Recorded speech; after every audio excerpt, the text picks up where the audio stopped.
Hello, welcome back. This is lesson 2 on how to play the ukulele.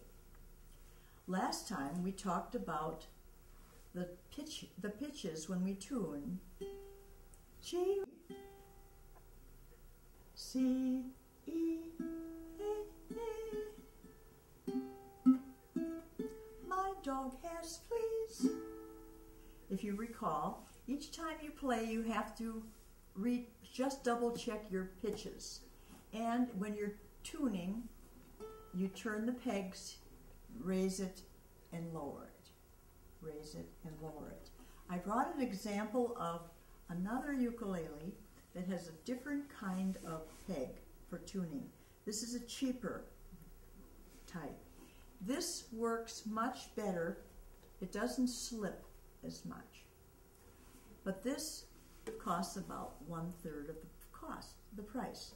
The wood is not as good quality and the pegs slip sometimes. So basically when you're buying a ukulele, check on the pegs. It's worth paying a little bit more. $100 is about the going rate for a fairly nice ukulele. So now we're in tune. And we want to talk about the strums. Last time we talked about strumming and certain notes. We learned the C chord and the A minor and F and G7. So what we're going to just do is review this now, and you're going to strum it 4 times. And I wrote the strums out here. So this is 4 quarter notes, 1, 2, 3, 4, and the arrow means a down strum. So you're going 1, 2, 3, 4, A minor, 1, 2, 3, 4, F, 2, 3, 4, G7, 2, 3, 4, C, 2, 3, 4. If you have trouble going from C to G7, then when you're finished practicing, don't put your ukulele away. Keep it by your chair. And when you're watching television and you have an ad, just go back and forth from G7 to C. If you do that 20 times during an advertisement, you'll have it down in one night. So I highly recommend you have this available and take little short times, particularly for the more difficult chords. And G7 you will find after you've done it about 50 times, it's not hard anymore. Do it another 50 times and it's absolutely automatic. So you do need to review them, and the best thing to do is have your uke available. So that's all part of our review. Also, when you're strumming, I want you to remember that usually if we have 4/4 time, you don't have to strum the same volume for all 4 beats. Sometimes the first beat in the measure can have just a slight accent.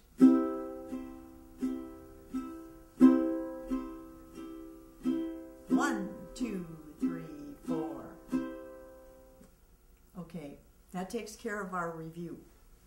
Now, on lesson 2, we're going to learn a new chord, and it's really easy and really fun.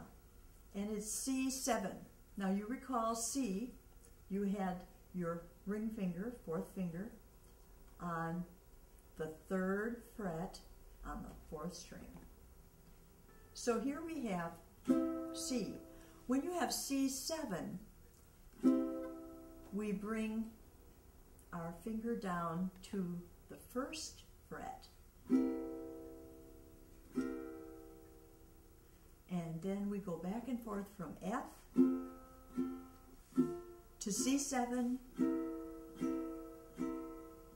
from F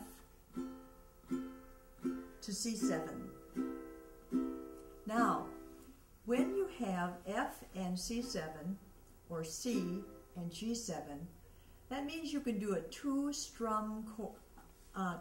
chord strum song in two different keys. We can do Down in the Valley. I'm going to do it in the key of C, and I'm going to go from C to G7,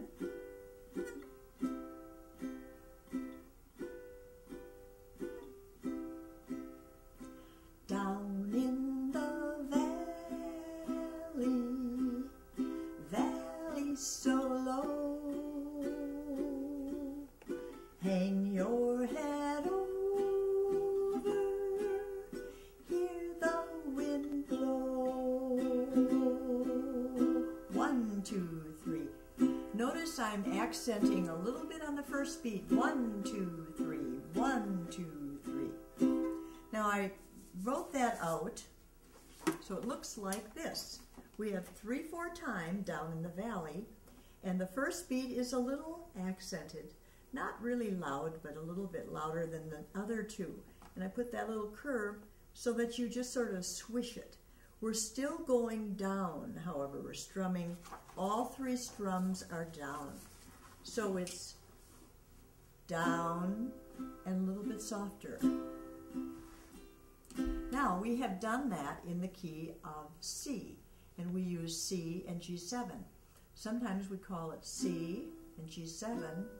Sometimes we call it a 1 and a 5/7 chord.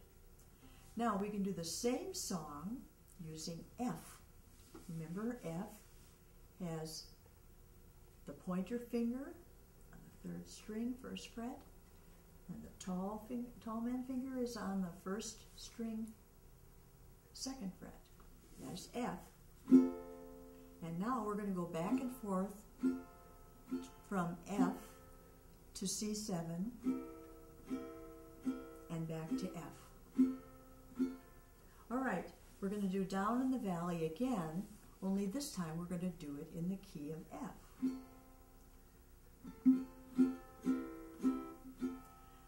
Down in the valley so low, hang your head over, hear the wind blow. Now I'm going to sing an octave lower. Down